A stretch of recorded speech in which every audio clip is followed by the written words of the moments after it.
درود بر شما دوستان عزیز. در این ویدیو میخوام براتون حرکات ورزشی برای زیبا و خوش فرم کردن ماهیچه‌های باسن نشون بدم که این حرکات همشون نشسته یا خوابیده هستن. در ویدیوهای بعدی همشون حرکات ایستاده بودن، ولی در این ویدیو همه خوابیده هستن. حرکت اول،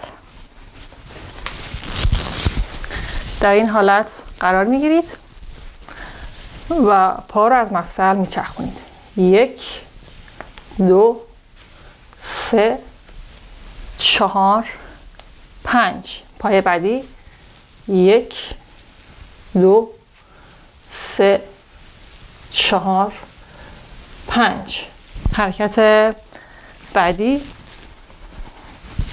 و برای این حرکت شما میتونید از وزنه هم استفاده کنید و اون رو در اینجای پاتون قرار بدید و مواظب باشید که کمرتون رو صاف نگه دارید تا آسیب نبینه. 1 2 3 4 5. حرکت بعدی 1 2 3 4 5. و اما حرکت بعدی 1 2 3 4 5. پای بعدی 1 2 3 4 5. حرکت بعدی. به پشتتون میخوابید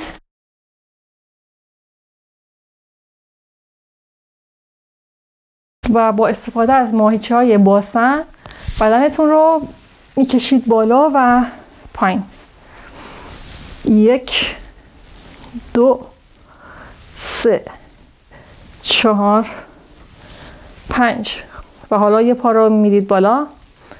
1 2 3 4 5. پای بعدی 1 2 3 4 5. و اما حرکت آخر